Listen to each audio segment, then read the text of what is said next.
ಹೊರಗುತ್ತಿಗೆ ಒಳಗುತ್ತಿಗೆ ಕಾಯಂಗೊಳಿಸೋದ್ರ ಬಗ್ಗೆ ಸರ್ಕಾರದ ನಿಲುವು ಏನಂತ ಕೇಳಿದ್ರೆ, ಹೊರಗುತ್ತಿಗೆ ಒಳಗುತ್ತಿಗೆ ನೌಕರನ್ನು ಕಾಯಂಗೊಳಿಸುವ ಕುರಿತು ಸರ್ಕಾರದ ಮುಂದೆ ಯಾವುದೇ ಪ್ರಸ್ತಾವನೆ ಇಲ್ಲ ಅಂದ್ರೆ ಅದನ್ನು ಖಾಲಿನೇ ಉಳಿದಲ್ಲ ಅಧ್ಯಕ್ಷರೇ. ಹಂಗಾದ್ರೆ 2,84,000 ಖಾಲಿ ಇದೆ ಹುದ್ದೆ. ನೀವು ಒಳಗುತ್ತಿಗೆ ಪಾಪ 20-30 ವರ್ಷ 1-2 ವರ್ಷ ಉಳಿದಿರ್ತದೆ ಸರ್ವಿಸು. ಇವತ್ತು ಪೌರ ಕಾರ್ಮಿಕರಿದ್ದಾರೆ ಪಾಪ, ನಮ್ಮಲ್ಲಿ ಬರ್ತಾರೆ ಪೌರ ಕಾರ್ಮಿಕರು, ಇನ್ನೂ 1 ವರ್ಷ ಉಳಿದದ್ರಿ, 28-29 ವರ್ಷ ನಾ ಕೆಲಸ ಮಾಡೀನಿ, 1 ವರ್ಷ ಪರ್ಮನೆಂಟ್ ಮಾಡುತ್ತಾರೆ, ಅದನ್ನು ನಾವು ಮಾಡೋದಿಲ್ಲ ಅಂತ ಹೇಳ್ತಾರೆ. ಅಂದಾಗ ಇದೇ ರೀತಿ ಸರ್ಕಾರ ಈ ರಾಜ್ಯದ ನಿರುದ್ಯೋಗ ಯುವಕರ ವಿರುದ್ಧ ಈ ರೀತಿ ಸುಮ್ಮನೆ ಮೀಸಲಾತಿ, ನೀವೇ ಹೇಳಿದ್ರಿ ಮೀಸಲಾತಿ ಎಲ್ಲ ಕ್ಲಿಯರ್ ಆಗಿದೆ, ಈಗ ಒಳ ಮೀಸಲಾತಿ ಕೊಟ್ಟಿರಿ, ಇಂಪ್ಲಿಮೆಂಟ್ ಮಾಡಿ. 2.5 ವರ್ಷ ಆಯ್ತು, ಈ ಒಳ ಮೀಸಲಾತಿ ಸಮಸ್ಯೆ ಬಗೆಹರಿಸ್ತಾ ಇಲ್ಲ, ಬರೀ ದೊಡ್ಡ ದೊಡ್ಡ ಫುಲ್ ಪೇಜ್ ಅಡ್ವರ್ಟೈಸ್ಮೆಂಟ್ ಕೊಟ್ರಿ. ಇದೇ ರೀತಿ ಸರ್ಕಾರ ಹೋದ್ರೆ ಕರ್ನಾಟಕದಲ್ಲಿ ನೇಪಾಳದಂತ ಕ್ರಾಂತಿ ಆಗೋದು ದೂರ ಇಲ್ಲ. ಇದನ್ನ ಎಚ್ಚರಿಕೆನೆ ಈ ರಾಜ್ಯದ ಮುಖ್ಯಮಂತ್ರಿ ಆ ಸರ್ಕಾರ ಕೊಡ್ತೀನಿ.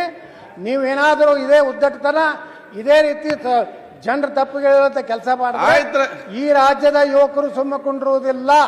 ಹೊರಗುತ್ತಿಗೆ ಒಳಗುತ್ತಿಗೆ ಕಾಯಂಗೊಳಿಸೋದ್ರ ಬಗ್ಗೆ ಸರ್ಕಾರದ ನಿಲುವು ಏನಂತ ಕೇಳಿದ್ರೆ, ಹೊರಗುತ್ತಿಗೆ ಒಳಗುತ್ತಿಗೆ ನೌಕರನ್ನು ಕಾಯಂಗೊಳಿಸುವ ಕುರಿತು ಸರ್ಕಾರದ ಮುಂದೆ ಯಾವುದೇ ಪ್ರಸ್ತಾವನೆ ಇಲ್ಲ ಅಂದ್ರೆ ಅದನ್ನು ಖಾಲಿನೇ ಉಳಿದಲ್ಲ ಅಧ್ಯಕ್ಷರೇ.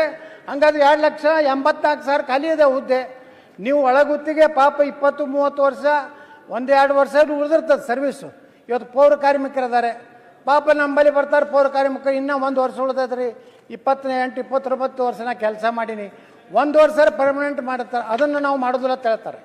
ಅಂದಾಗ ಇದೇ ರೀತಿ ಸರ್ಕಾರ ಈ ರಾಜ್ಯದ ನಿರುದ್ಯೋಗ ಯುವಕರ ವಿರುದ್ಧ ಈ ರೀತಿ ಸುಮ್ಮನೆ ಮೀಸಲಾತಿ, ನೀವೇ ಹೇಳಿದ್ರಿ ಮೀಸಲಾತಿ ಎಲ್ಲ ಕ್ಲಿಯರ್ ಆಗಿದೆ,